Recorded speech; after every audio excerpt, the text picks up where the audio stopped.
Welcome back to Generational Dr. Wealth, a personal finance show for doctors. This podcast is for educational entertainment purposes only and does not constitute financial, legal, or tax advice.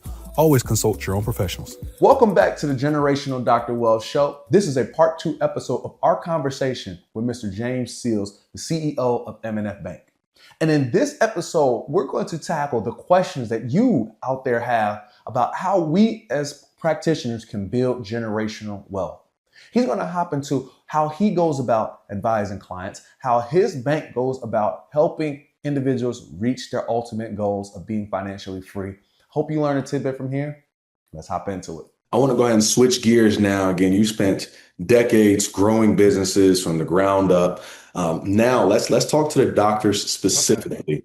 How can we want to make sure our doctors learn how to build wealth the right way, and what better from the CEO of an actual bank? Again, one thing we believe here within the Dr. Wealth Group is that financially responsible and financially independent doctors provide better care for their patients worldwide. So when you don't have to think about how you're going to make your mortgage payment, how you're going to make your practice payment, but when you're giving your suggestion to your patients and your clinical recommendations, you're giving it clear of mind with no financial motives in mind, and you're truly showing them what you see.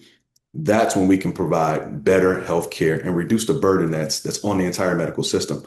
So I'm going to start with a very simple one as far as from a banker's perspective. What do you like to see from, let's say, doctor clients that you guys work with? Well, we love doctor clients. Hmm. We love specialists. We love dentists. We love general practitioners. We love them all. You know, the failure rate of a doctor's office or practice is very, very low. And so most banks love to have those kinds of businesses as clients. I would say the number one thing is to have a good CPA who understands your practice, and that you understand all the numbers that are being generated from a profit and loss standpoint, and that you also understand your expense load and your balance sheet and your use of different lending products. So I think it's incumbent on all doctors to really understand your numbers, because when you do that, you'll make better decisions when you're trying to build out your practice. Absolutely. One thing that I see a lot of practitioners dealing with is, on one hand, from the banking institution, you always hear that doctors are bulletproof. Very rarely can something happen to the practice to the point they can't pay their loans. And then on the other side, you hear doctors that, hey, we have our crunched margins financially, things are tight. How do those two worlds work together? I have my opinion, but I want to hear for doctors who are out there saying, honestly, I don't know how we can continue practicing, but you're still hearing from everyone around you that what you're doing is bulletproof. How can you merge those two worlds? I think it's tough. I was talking to a dentist the other day, and they were saying how the cost of services in terms of reimbursement from the insurance companies has actually been flat for 10 years. But all the other costs are going up. The malpractice insurance, the cost of goods, labor, you name it, all of that's going up. Plus they have student loans. And so sometimes he was kind of saying, is it worth it? And I said, it's still worth it. It's just going to take you more time to get to the point where that margin actually improves. And so I said, you probably want to look at getting more scale. Can you open up another office and place another doctor in that, another dentist in that office that maybe is in another area close to where you have a practice or an office? And so we view these practices as little businesses, but they do need scale. And I think that's the key, is to work with a banker that can help you build out a plan to build scale over time. I think it's also important. I just talked to some dentists, and when I saw you a few weeks ago, Yeah. I went to each table, and I don't know if I said this at the table where you were located, but even though you're a young practice is having some financial, just say, challenges, it's so important that you set aside monies for your retirement. It's critical. Because over time, I've been working for 40 years, and I look at what I've invested from day one to day whatever that is, 40 years. over time, that money has compounded and it's grown. And so that's something you don't want to skip for 10 years and think you can catch up later. You really want to set aside. Time is your friend. Compounding is your friend. And so I know they have student loans and I know they have debt and they're just trying to start their practices. You got to do both and it'll pay off in the long run. Absolutely. And that balance is probably one of the biggest issues I see when I'm working with different doctors. Most people are usually in one or two camps. Either I want to pay off all my debt or I don't care anything about my debt. And there has to be a merging of the two and have a good understanding of what the debt level looks like and which one is more pressing. Very similar to how you broke it down when you're looking at accounts receivable. Not everything is going to deserve the same amount of attention at that particular moment. So one thing we really try to push is to make sure people are investing early because there's a common myth going around that we should pay off all of our debt before we even think about investing. And that's just by the time you look up, 10 to 15, 20 years have already passed by. And that's compounding that you cannot get back. I mean, we have one shot at this thing that if you wake up at 40 years old and say, you know what, now I'm ready to start investing, you can still do it, but it's going to require a different level of sacrifice if you want to still get to that same ending. For Yeah, sure. so here's a statistic, and you can Google this, but over the past 25 years, the S&P 500 has averaged 8.6%. Last year, it averaged 15%. The year before that, it averaged about 18%. So when you're looking at debt, if you had a debt of, say, a 6% or 7% loan, if you should always set aside monies to get that 15% return. You may not be able to set aside a lot, but at least you were in the game. And you're actually making more money than you're paying on your debt. And that's where it pays off long term. Now it goes up and down, but the average is 8% over the past 25 years. Yeah, they've had recessions and financial crises and market crashes, but it's averaged 8.6%. Just got to get in the game. Got to get in the game. Just got to get in the You got to game. sacrifice. Yeah. Learn the lessons early, you Yeah. know? Don't stop buying coffee at Starbucks. Yeah. You don't have to have all the designer clothes. You don't have to have a brand new car. Put money away for your future. A mentor once told me anytime he's hiring another doctor, the one thing he does when they pull up, he looks outside and sees what did they drive up in. And he says, if they have a better car than me, I love it because they're going to work for him forever. So that's the thing. We have to stop trying to get the immediate gratification and understand this is a long play. You know, Mhm. you do the things now that no one wants to do, so you can do the things that no one can do for in the future. So that takes me to my next question for you. What are some financial habits that impress you as a banker? So when you see these kind of things, you're like, this person's going to succeed. I would say if they have a really good credit score, that impresses me. A lot of times, What's a good credit score, by the way, for those who don't know? I would say anything that's 750 to 850. 850 is the highest. So if you have good financials, you're living below your means, you have you're setting aside emergency savings, and you also have a nice retirement savings account that you're building. Those are the dentists or doctors or practices we want to work with.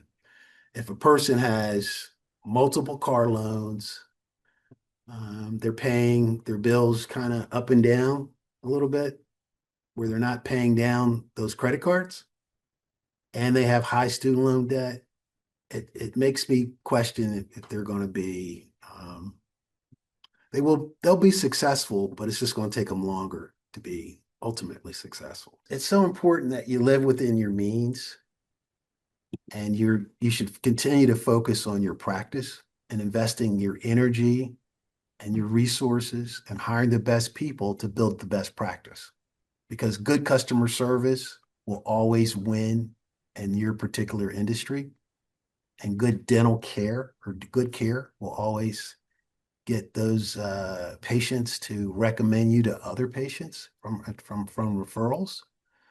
And so I just think it's one of those things where you can't get everything day one. The cars, the house, the memberships, the travel, the clothes. just gradually do it. I do recommend trying to pay off the student loan debt. Try to make, instead of 12 payments a year, try to make 13 payments.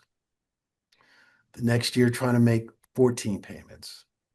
The next year, maybe make 14 payments, but the following year, try to make 15 payments on that loan. And over time, that balance will go down. Absolutely.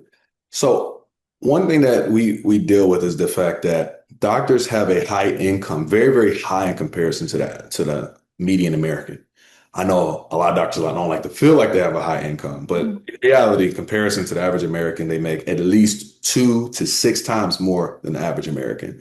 So why do high income professionals struggle financially so much from what you've seen Yeah, personally? great question. I would say it's financial education. They went to undergrad. They didn't take any business courses, generally speaking. They went to dental school or medical school. There may be one course right before they're about to exit the school, the dental school or medical school. And then they're not keeping pace with all the different things that are happening financially. So they just don't know. And so when you think about somebody that's highly educated, that's been in school 7, 8 years, and they've only had 1 or 2 classes, and maybe they read Money magazine that's in their practice office on the counter. They just haven't had the exposure. And so I'm highlighting for you today that we need everybody that's in the medical field to be a continuous financial learner. I do think it's important that you have a financial advisor also, because they can assist you in terms of making poor financial decisions. And so if that's something that you're not real versed in, it's really good to have a financial advisor, a lawyer, a CPA. Those are the big right there. Yeah, just right there, a banker Definitely. that you can call on and just say, hey, I don't know how this works, or tell me how this works, or what do you think I should do? And not be intimidated by asking a question that maybe you don't know the answer to. And to your point, one thing I've noticed is that a lot of doctors, they get into a point of paralysis where it's just like, I just don't know what to do. I don't know who to trust. Everybody wants my money. And out of the four that you've named, again, it's just a great four. You definitely need a great CPA. You definitely need a good lawyer. You definitely need a good financial advisor. You definitely need a great banker. The only one that you don't have to pay for advice every single time you call is the banker. Mm-hmm. It's the relationship aspect. So, and the only person who is truly tied to your success is their success, is your banker. So I like how you put that there. And I feel like that is a resource that a lot of people don't use. And if you don't have a master's in public administration or a master's in business administration, that is a great resource for people to lean on as they start their journey and continue their journey on. So I want, out of those four individuals that you should add to your board of directors, your personal board of directors, what would you say some attributes people should look for as they are vetting and adding these individuals to their team? Yeah, just from a banker standpoint, they should be available. They should be curious about your practice. What's it doing well? What could it improve on? What do you need? How are you leveraging credit? How are you controlling your expenses? How are you looking at your practice long term? You should be getting that kind of feedback and interaction from your banker. It'll actually make your practice a better practice. And so I would say you would want somebody that you can trust, somebody that's genuinely interested in your business, somebody that has the information that you need, where they have all the credentials. So you're not getting somebody that's just kind of making it up, so to speak. Yeah. When they're talking to you, you want somebody that has the credentials. And I think that's the key. And they're accessible. Absolutely. Accessibility is a big one for me. Just somebody I can count on. If I reach out, is this person going to reach back up to me? Are they going to follow up, or do I have to follow up on my follow up? That's definitely big. And the biggest one I tell everyone out there is make sure you find a teacher, someone who wants you to learn, someone who is committed to you going down this process, this journey of learning. Because Ladies and gentlemen, no one's going to care about your money as much as you. And it's an unfair task to give someone to care about your money. And you say, you know what, I don't want to think about it. You handle it. That's just not realistic at all. It's just not realistic at all. So that moves me into my next question. As far as when it let's do an example out there, right? I want to put you into the mind of a doctor, and I want you to use all the experience that you've had banking, from technology, to how would you deal with a particular situation? Because a lot of us feel like, you know what, maybe I'm not smart enough to deal with this situation, which I always say that's not possible. You've done all this schooling for a reason. People trust you with their health for a reason. So let's say you're a practitioner, a general practitioner. It could be medicine, it could be dentistry, it could be veterinarian, whichever one. Let's say you have an annual income of about $300,000 a year. That's your take home. That's family household income. Let's say your practice loan that you have is $1 million. Let's say you took out another million, you own the building, and then let's say you have $300,000 in student debt. You have $300,000 coming in, but you have 2.3 worth of debt on your head. How are you going about attacking this debt while simultaneously building wealth?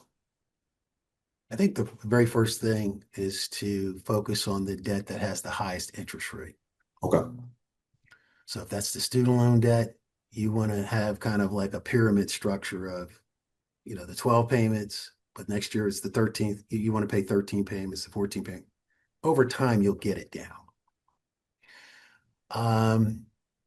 On the commercial debt, you want to try to make sure you're financing it at the best possible interest rates. So you want to make sure you have all your financials, lined up, independent of you. You have good cash flow so you can service that debt. When interest rates decrease, you always want to look for opportunities to refinance that debt so you can get a lower payment to pay the debt down faster with a lower cost. I would manage those credit cards very, very carefully. And I would really look for ways to improve my general expenses in my practice. And so if that's technology, if that's some automation, if there's some new technology, in your practice that you need to invest in, that's going to make you more money and service more clients more efficiently, that's what I would do. So you would organize your debts and figure out what are your opportunities to invest to be able to increase your overall take home by either managing expenses or increasing general revenue. I think that's a very strategic way to go about it. Again, because sometimes people can get to a point of like, am I ever going to pay this thing back? It's a lot. Like, especially early on in your career, but I do want to tell everybody out there, people have done it before, Yeah. And the beautiful thing about it is when you look back and you have paid it off, guess what? You have a paid off building, you have a paid off practice. And if you do what Mr. Sills is saying, you've started investing earlier on. So now when you're looking back, you're going to have different buckets with different assets with your name on each and every single one of them. But it's incumbent on us to make sure we're not skipping one for the other. There has to be a balanced approach. But like you said, what's going to get that 13th payment is going to be predicated on what is the most important based off of the interest rate or whatever situation that you're currently going through. So I really appreciate you breaking it down like that because, again, we're scientists by nature and we need a formula in which how we're going to go about handling this. I only have a few more questions for you here today because I know you're busy. I want to make sure I get into the ones that people really want to know the most. Okay. So as far as the banking relationship, what should people, as far as they're going about purchasing a practice, what's the earliest they should start reaching out? What kind of questions should they be asking to make sure they're prepared for practice ownership? Again, it's another great question. I would say they got to have a horizon, meaning if you've been a practicing physician for, say, 4 or 5 years, you want to say, I want to own a practice in the next 4 years. And you want to create a plan. How do I buy a practice? I have 4 to 6 years of experience. How do I buy a practice in 4 years? What do I need to do? How do I need to get myself ready to prepare a practice?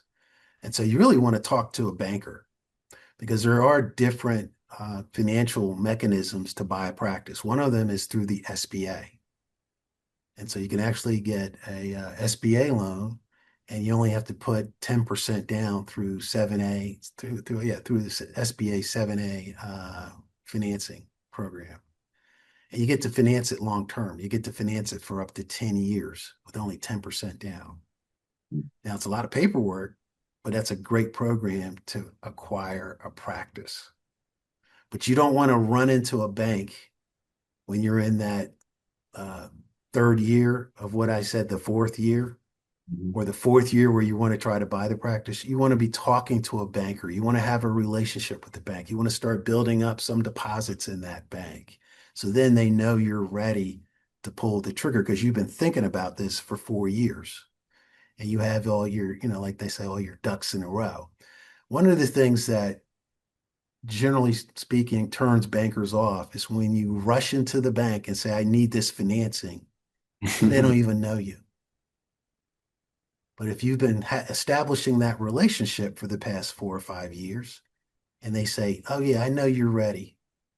You've either worked in that practice or you definitely know what you're doing, and it's time because you've been thinking about this for 4 years. You've talked to others that have acquired practices. And so now I feel confident you're going to be very successful by acquiring this practice as a banker. Absolutely. One thing we always hear is that when you're going about searching and to buy a practice and you're looking at your financing option, is one thing I've always heard is get a community option. At least hear it out, put it on the table as an option. And I've always heard people ask me, what exactly is a community option? And it's not like one of the big banks I can say, because it's literally based on the communities that you're in. But again, if you're in the North Carolina area, this is a community option for you to be able to consider along with the other options you have. And the best thing you can do is give yourself as many at-bats as possible. So I like that you say that. And I like the tidbit that you gave that, hey, just start a depository relationship. You don't necessarily have to put your full life savings in it, but at least establish so we can see, what are your habits? Does all come in and all the money go out every single month? Like, who are you financially?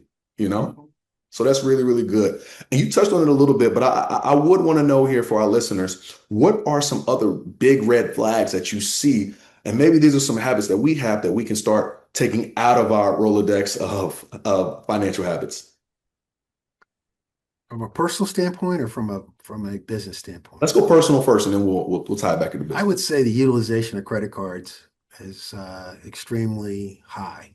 And so if an individual has a $20,000 line on their credit and the current balance on the card is $15,000 and they're only paying the minimum payment per month, and they've done it for 14 straight months, that's a red flag. Gotcha. So of course they think, well, I'm paying it every month on time. I'm doing all the right things. No, you're not.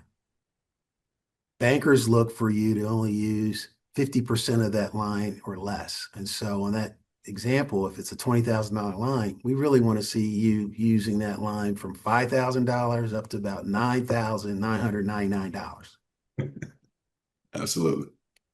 What other red flags do you have? That's a really, really good one out there, because I see a lot of people saying, I'm doing it for the points.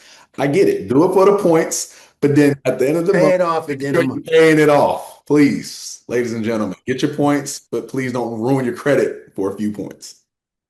Not understanding their financials and not looking at them on a monthly basis. I don't want to be specific, but a lot of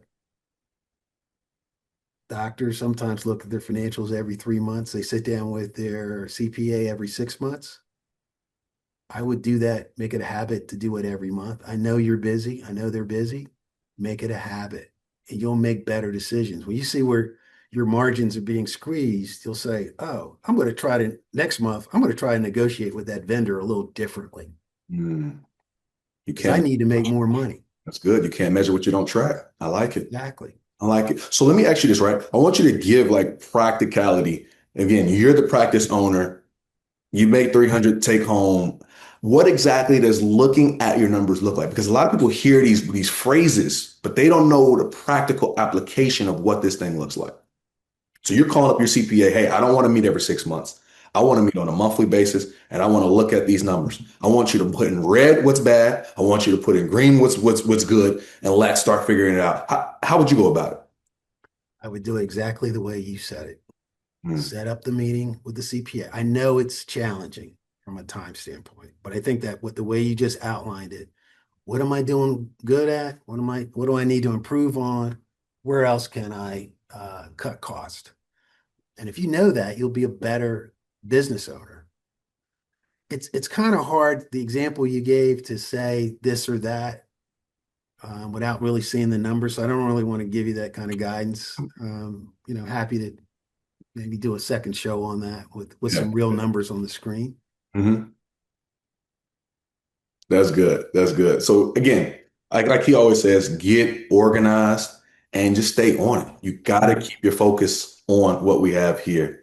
All right, man. So one of my last few questions is one thing that's changing in our landscape is AI. That is absolutely huge. And to be able to have somebody on with your skill set and expertise and not ask the AI related question would seem like malpractice. So how can AI affect our practices? Or, you know what, let's start from a banking perspective. How has AI changed banking practices on your side? And then we can go to the It's changing banking rapidly.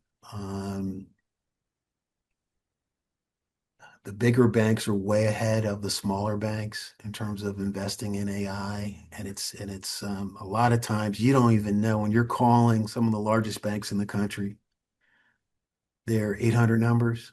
Mhm. AI agents are actually answering those calls. You don't even know it. It's that sophisticated now. It's that good in terms of them providing the answer back or providing you statement histories or questions and things like that. I don't see that stopping. I think the bigger, smaller banks and medium banks are going to have to catch up, but they're doing things that are using data to be more efficient. And I just think that's the wave of the future. And we all need to know about AI and how it works. I don't care what's the size of your business. You need to know how can you leverage AI to be more efficient. What does generational wealth mean to you? What it means to me is you're setting up the right instruments to pass wealth to the next generation, and that you're not trying to spend it all now, and that you're thinking 2 or 3 generations into the future. And so you really want to make sure that you have a will, that you have a trust, that you have all the documents associated with those kinds of instruments, and that you're thinking about your grandkids, but also their kids, and putting money in some instrument that over time will continue to build, but it'll pass it down to your heirs way into the future.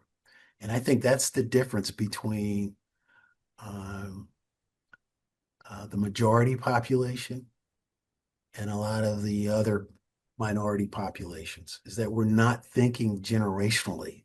We're thinking about today. And we're Gotcha. thinking about having the nice car and the clothes and the houses. We're not thinking 2 generations from now. I gave you the example of the compounding. It's amazing when you look at investments in assets, and if you've held them for a long period of time, the value, how it increases. Absolutely. And so we got to get people thinking more longer term, but investing sooner and understanding how compounding does not discriminate. It That's doesn't good. matter your race. You could have $2, but if it's getting 10%, and another guy has $200 and it's getting 10%, you're still getting the same 10%. You're just not Absolutely. putting in $200, but you're still getting the 10%. It's not discriminating. The stock market doesn't know your race. Absolutely. The bank doesn't know that, if I pay everybody the same interest rate on that particular product. So I don't say, well, I'm going to pay him more and pay her less. because of their nationality or race. That gave me chills. Think long term, but then start investing today. It's my last question for you here. Okay. What do you want people to know about you, not the CEO, but you as the man, Mr. James Sills? What do you want people to know about you as we bring this to a close? I really think I'm an educator. I'm a leader. I want our community to be more successful.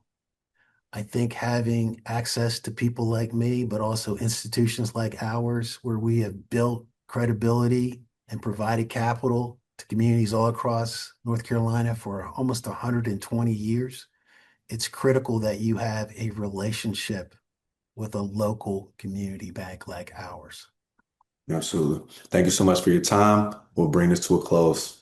This show is for educational and entertainment purposes only and is not intended to be financial, legal, or medical advice. We are not acting as your personal financial advisors. The strategies discussed are general in nature and may not be appropriate for your individual situations. You should always consult your own qualified financial, tax, and legal professionals before making decisions about your money. The host and guests are not responsible for any actions you take based on the information shared on this show.